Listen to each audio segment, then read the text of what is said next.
Hindi alintana ng lamang isda sa Zambales ang peligro ng masungit na panahon. Sa Subic naman, apektado na ng walang humpay na pag-ulan ang turismo doon. Live mula sa Olongapo City, may report si Sandra Aguinaldo. Sandra? Yes, Joseph, dito sa aking location, dito sa Olongapo City, nagsimula na naman na pumatak yung ulan. Pero alam mo, ilang oras kaming hindi unulan kanina, no? Talaga kahit ambon, wala kaming naramdaman pagkalipas ng tanghalian. Pero ngayon, ito pumapatak na naman. At ang dasal ng mga hotel owners at mga resort owners dito, sana gumanda na yung panahon dahil ayon sa kanila, apektado na ang turismo dito sa lugar na kinalalagyan ko ngayon.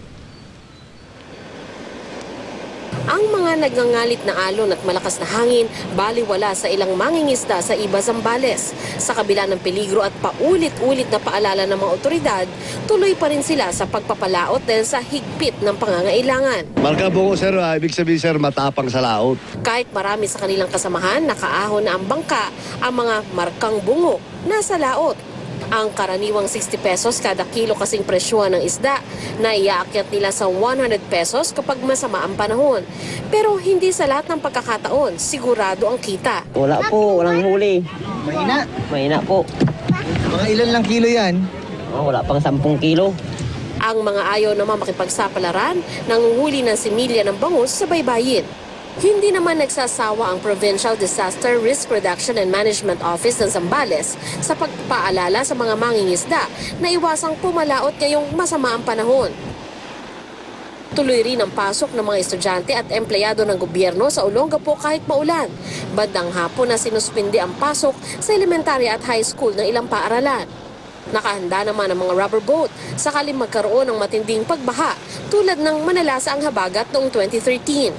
Pero sa ngayon, malayo pa sa spilling level ang malaking ilog sa syudad.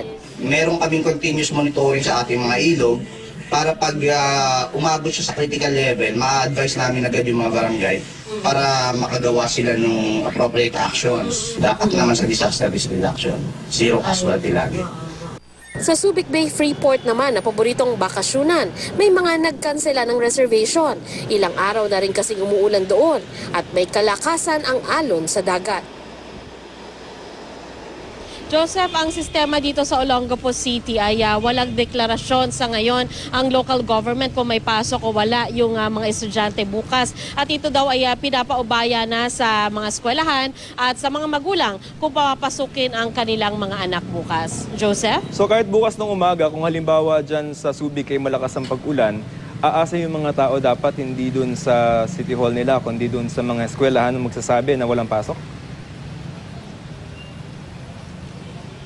O ang sinasabi sa atin na Joseph, ngayong gabi nga lang ay tumawag ako sa CDRRMO ng dito sa aking kinalalagyan sa Olongapo City at sinabi nila na sila daw ay walang deklarasyon at wala ring natatanggap na notice mula sa DepEd. Ang sinasabi lang nila ngayon pala makipag-ugnayan na yung mga estudyante, mga magulang, sa mga principals, sa mga leader ng kanilang eskwelahan at gayon din ay binibigyan nila ng discretion yung mga magulang na mag-decide na kung papapasukin o hindi ang kanilang mga anak.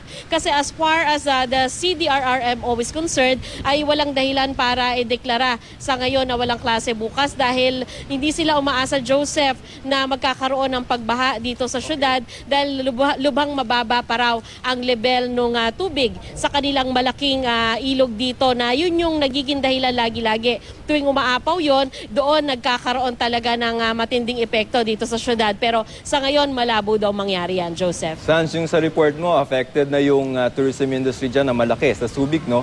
Pagka mga ganyan, di ba nagbababa ng, nagpo-promo yung mga hotel? Joseph, kanina may dinalaw ako na dalawang hotels. Ang sinasabi nila,